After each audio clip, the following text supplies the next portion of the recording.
안녕하세요. 오늘 살펴볼 단지는 철산역 프론트타워입니다. 여기는 아파트가 아닌 오피스텔입니다. 보시면 세대수는 122세대, 되게 작죠. 한 개 동입니다. 17개층으로 되어 있고요. 분양 물량은 이 중에 117세대가 나왔어요. 분양가는 최소 평형 2억 4천부터 5억 5천까지입니다. 청약 접수일은 12월 16일 화요일이고요. 필요 자금은 약 7,500만 원 정도 필요합니다. 왜냐하면 LTV 70까지 적용되기 때문이죠. 오피스텔이기 때문에 웬만한 규제는 다 피해갑니다. 보시면 주택수에 포함되지 않아서 1주택자분들 해도 되고요. 청약통장 필요 없습니다. 중도금 무이자 대출이고요. 그리고 여기엔 써놓진 않았지만 옵션도 들어가 있습니다. 분양가에.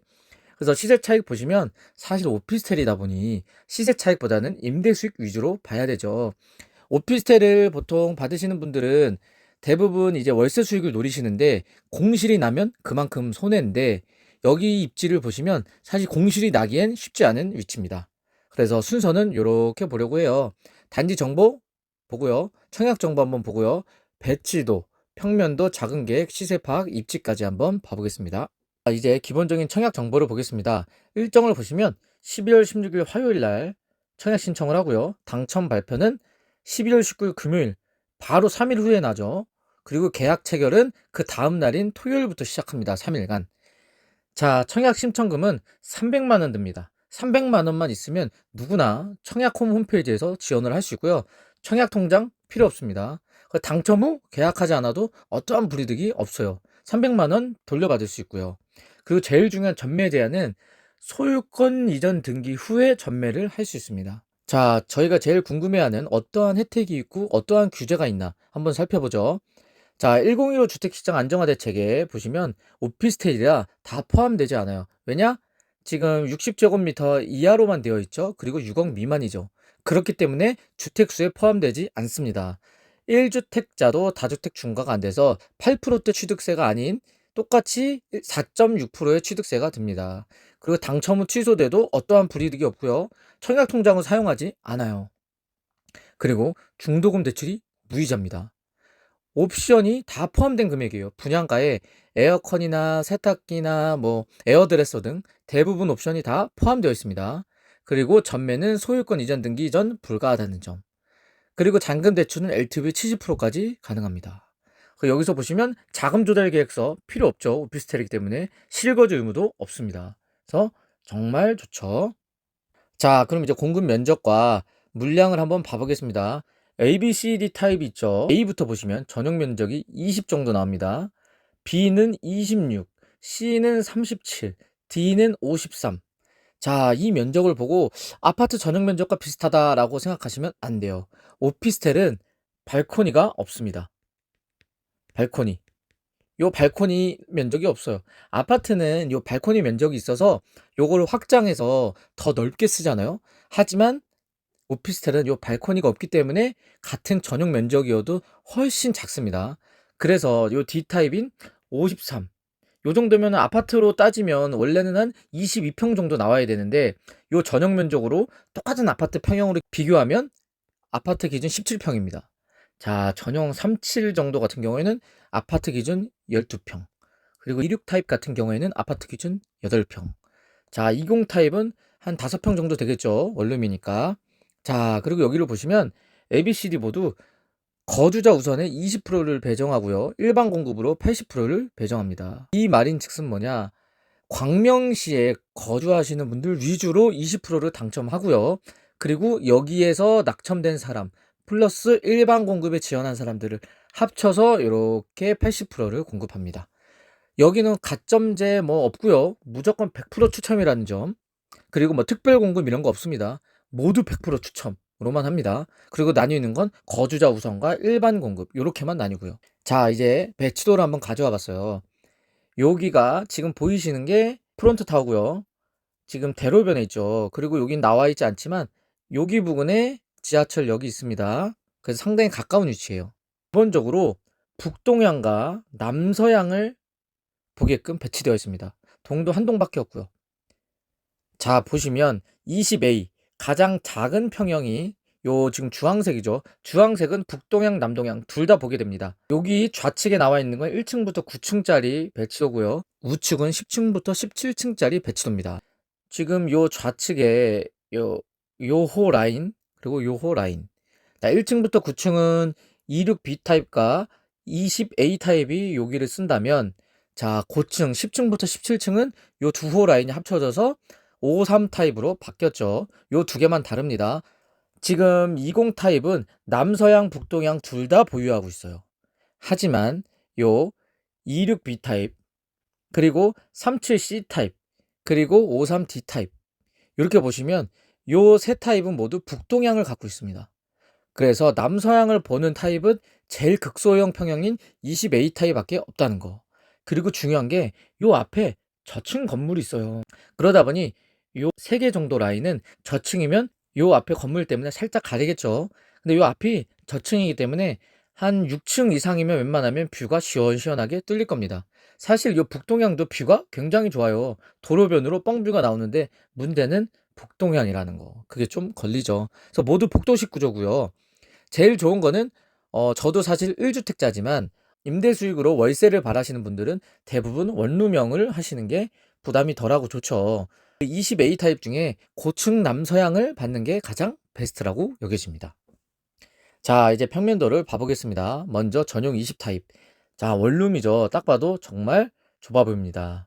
기본적으로 뭐 세탁기나 요 쿡탑, 뭐 냉장고, 세탁기 요 정도는 다 옵션으로 들어가 있습니다. 그리고 확실히 발코니가 없다 보니 굉장히 좁죠. 아까 말씀드렸다시피 아파트 같은 경우엔 이렇게 발코니 면적이 있습니다.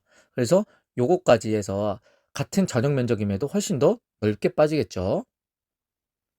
아무튼 가장 작은 평형은 요런 구조고요. 1인 가구 혹은 조금 더 욕심 부리면 2인 가구까지는 수용이 가능해 보입니다.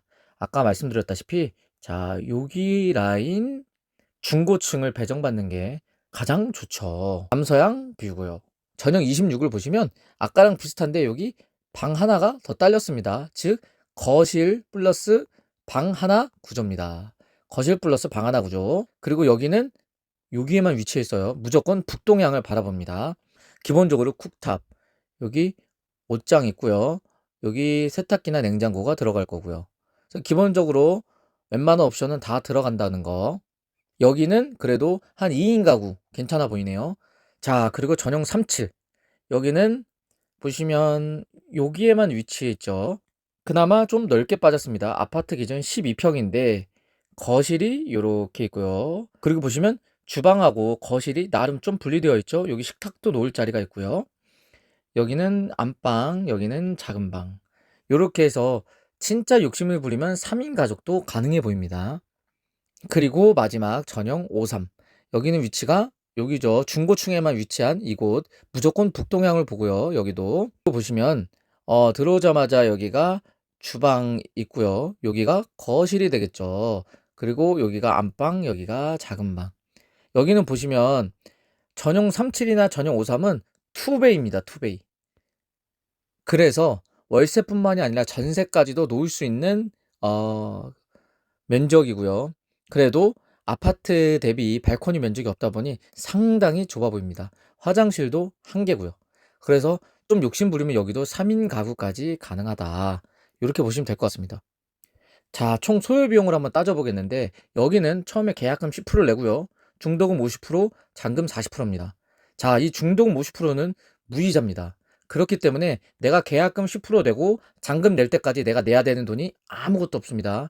중도금 무이자. 발코니 확장 제가 무상이라고 적어놨지만 무상이 아니라 오피스텔이기 때문에 발코니 확장을 할 수가 없죠. 그리고 옵션. 에어컨, 세탁기, 에어드레서 등 기본 옵션은 다 제공해 준다고 합니다. 그러다 보니 발코니 확장 안 들어가고요. 에어컨 옵션 다 무상, 중도금 대출 무상. 그러다 보니 이 분양가가 최종 내가 들어가는 비용이라고 생각하셔도 될 것 같아요. 자, 이제 자금 플랜을 한번 볼 건데, 자, 필요 자금을 계산할 때 여기는 LTV가 70%까지 나옵니다. 1주택자도 70%까지 나와요. 하지만 1주택자들은 대부분 주담대를 갖고 있겠죠. 그래서 DSR이 대부분 충족이 안 되실 거예요. 그래도 70%까지 나온다는 점 보시고, 지금 20 타입 원룸형이 최고 비싼 분양가가 2억 5천입니다. 그리고 지금 여기 5탄데 26기죠. 26 B타입 같은 경우에는 2억 9천, 37C는 4억 천, 53D는 5억 5천. 그래서 여기에 LTV 70%를 곱하면 대출 가능 금액이 이렇게 나와요. 그래서 요 필요 금액을 따져보면 최소 7,500부터 1억 6,500까지 나옵니다. 생각보다 자금 부담이 덜하죠. 그래서 요 대출 가능 금액이 나오기 위한 부부 합산 연봉을 제가 계산해 봤습니다. 아무 대출이 없다는 가정하에 대출 1억 7,500이 나오려면 부부 합산 연봉 3,500 정도. 요 정도면 대부분 가능하죠. 2억을 받기 위해선 약 4천만 원, 2억 8,700을 받기 위해선 약 5,400만 원, 3억 8,500을 받으려면 약 7,300만 원 정도입니다. 자, 요 기준은 시중금리 5%, 30년 만기에 스트레스 DSR 3단계까지 모두 적용한 보수적으로 산정한 금액이고요. 자, 저처럼 1주택자 분들은 사실 요 20 타입을 노리시는 게 맞는 게 소요 비용이 2억 5천 정도 듭니다. 그래서 저도 사실 아파트를 한 5년 전에 구매하고 계속 부부 맞벌이로 돈을 모아왔거든요. 그래서 시중에 한 1억 5천에서 2억 정도는 모아놨습니다. 그래서 이 돈을 제가 신용대출 포함해서 저는 주담대가 당연히 안 나오겠죠. DSR이 기본 주택에 잡혀 있으니까.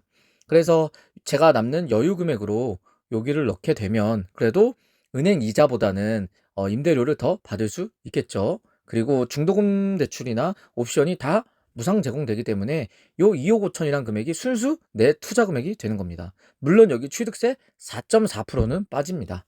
그래서 요거 정도 계산하시면 될 것 같고요. 자, 이제 시세 차익을 보려고 하는데, 자, 보시면 오피스텔이 주변에 정말 없어요. 허갱노노 어플을 통해서 오피스텔을 다 뒤져봤는데 지금 철산역 인근에 요 세 개가 답니다. 하나, 둘, 셋. 자, 보보스텔 03년도 지어진 거고요.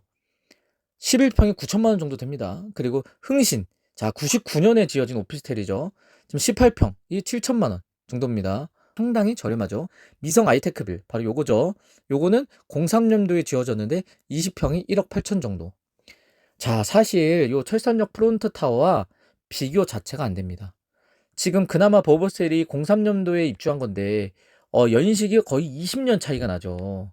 20년 차이 나는데 11평이 9천만 원입니다. 하지만 요 지금 철산역 프론트 타워 11평이 약 20A 타입이죠.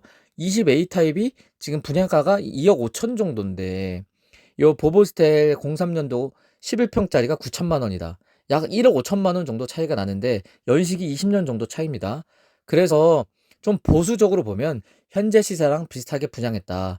1억 5천 정도 비싸지만 연식이 20년 이상 차이 나고 역과 훨씬 더 가까운 위치라고 보면 1억 5천 차이가 좀 싸게 느껴지기도 합니다. 그래서 제가 봤을 때 여기 경쟁률이 엄청 치열할 것 같아요. 그리고 시세 차익이 솔직히 저는 입주 시점 보면 5천만 원, 적어도 2, 3천만 원 이상은 날 것 같아요. 왜냐면 주변 오피스텔이 너무 없고 다 구축이기 때문이죠. 자, 이제 입지를 봐보려고 합니다. 여기 빨간색 천호인데 여기 위치하고 있습니다. 철산역 2번 출구하고 한 150m 거리, 길만 건너면 바로죠. 그렇기 때문에 철산역 도보 2분 정도 거리입니다. 아주 초역세권입니다. 그리고 보시면 이 철산역 주변에 오피스텔이 많이 없어요. 여긴 대부분 빌라고요. 여기는 다 아파트입니다. 그리고 오피스텔이 여기나 여기 위주에 조금씩 있는데 대부분 10년 넘은 구축입니다. 그래서 신축 오피스텔을 찾으시는 분들이 많은데 여기밖에 없다는 점. 그리고 광명시 대규모 개발 호재가 있죠. 3만 년 세대가 주거 밀집되어 있는 공간이고 생활 인프라도 점점 확충되고 있죠. 그리고 제가 말씀드렸다시피 철산역 인근 신축 오피스텔이 정말 드물고요. 마지막으로 GTX-T가 들어올 예정이죠. 자, 이제 마무리 해보려 합니다. 오피스텔이라 취소해도 노 페널티입니다. 그리고 제가 계속 강조드리지만 철산역 주변에 오피스텔이 많이 없어요. 있어봤자 다 20년 넘은 구축입니다. 그래서 물론 저도 쓸 거지만 일단 청약을 넣어보고 내가 고층 남서양 뷰가 나왔다 하시면 저는 가지고 가려고 합니다. 그런데 만약에 했는데 뭐 떨어지면 어쩔 수 없고 뭐 북동향 저층이 나왔다 하시면 취소하셔도 페널티가 없다는 점. 그래서 일단 해보고 판단하셔도 괜찮을 것 같아요. 그리고 제가 생각하기에 이 오피스텔은 사실 이걸로 아파트처럼 시세 차익을 노리겠다라는 마인드보다는 보통 1주택자나 아니면 무주택자 분들도 이 임대 수익 목적으로 분양을 받습니다. 그런데 여기 위치를 보면 너무 좋아요. 지금 이 수요에 비해 공급이 너무 없죠. 그리고 신축 오피스텔 비율도 정말 적습니다. 지금 배우 수요가 3만 세대가 있는데요. 그래서 1인 가구, 특히 신혼부부들이 좀 현찰 여력이 없다 하시는 분들은 여기에 전세나 매매를 알아보시는 분들도 상당히 많을 것 같습니다. 그래서 저는 계속 말씀드리지만 일단 해보고, 왜냐면 미칠 게 없으니까. 일단 해보고 판단하자. 이렇게 한번 소형 평형이고 부담 없는 가격에 오피스텔이 나와서 한번 소개시켜 드려봤습니다. 그래서 이 영상이 유익하셨으면 구독 한번 눌러주시고 다음에 또 유익한 청약 정보로 돌아오겠습니다. 감사합니다.